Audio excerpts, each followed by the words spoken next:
사회적으로 핫한 이슈를 키워드로 알아보는 핫키워드 시간입니다. 한예진 캐스터 안녕하세요. 안녕하세요. 네, 같은 24시간을 살더라도 그 안에서 각자가 느끼는 삶의 질은 아주 다른데요. 여러분은 자기 삶의 질에 대해 어떻게 평가하고 있나요? 만족하고 계신가요? 그렇다면 점수를 준다면 몇 점을 주실 건가요? 핫키워드에서 함께 짚어보겠습니다. 네, 저마다 다른 삶을 사는 것처럼 각자 느끼는 삶의 질에 대한 만족도도 차이가 날 것 같은데 어땠나요?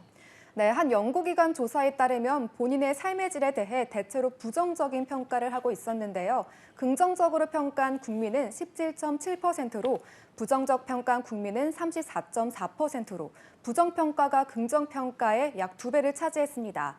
특히 삶의 질 최상위 등급인 1등급은 0.5%지만 최하위 등급인 10등급은 4.6%로 10배 가까운 차이를 보였는데요. 부정적 평가가 이렇게 많다는 것은 상대적 박탈감이 널리 퍼져 있어서라고 전문가들은 분석했습니다. 네, 삶의 질에 대부분 만족하지 못하고 있다는 건데 평가에 가장 영향을 끼치는 요소가 다양할 것 같은데요. 네, 개인의 삶의 질 결정에 가장 영향력이 큰 요인은 역시나 소득이었습니다. 삶의 질을 긍정적으로 평가하게 만드는 가장 큰 요소는 개인 소득 600만 원 이상일 때였는데요. 그 다음은 가구 소득이었습니다. 그런데 눈여겨본 점은 긍정적, 부정 간의 차이를 만드는 데는 가구 소득이 개인 소득보다 더 영향력이 컸는데요. 쉽게 말하면 나의 높은 삶의 질은 내 개인 소득이 많을 때 따라오고 낮은 삶의 질은 가구 소득이 적을 때 더 크게 느낀다는 겁니다.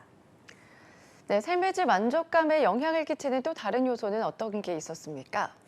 네, 근로 고용 형태 역시 영향 요소였는데요. 퇴직자가 가장 긍정적이었고 무직자가 가장 부정적이었습니다.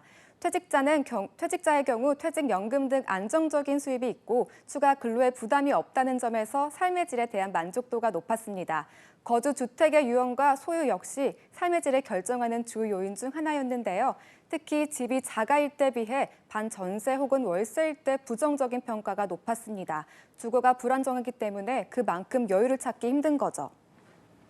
삶의 질에 부정적인 평가를 유발하는 요인 역시 개인별로 다양할 것 같은데요. 어떤 요소가 가장 크게 작용했을까요? 네, 개인 특성별로 다양했는데요. 가장 큰 요인은 이혼과 사별이었습니다. 배우자를 잃는다는 것은 소득, 일자리, 주거 등 다른 어떤 상실보다도 개인의 일생에서 큰 영역을 차지하는 것으로 보이고요. 기혼은 다소 긍정적이지만 미혼이나 비혼은 다소 부정적이었고 이혼과 사별은 모든 특성 중 가장 부정적이었습니다. 예, 국민의 삶의 질에 대한 부정적인 평가가 더 많았고 스스로 하위 등급으로 매기는 사람이 더 많았는데요. 이건 사회 구조적인 영향도 있지 않을까요?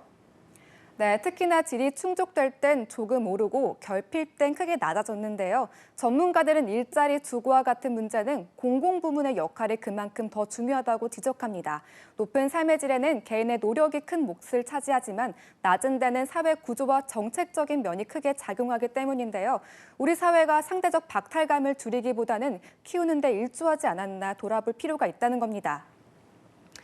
네, 행복은 강도가 아니라 빈도라는 이야기가 있죠. 그래서 굉장히 작은 행복을 자주 경험을 했을 때 더 행복한 삶이라고 느낀다는 건데요.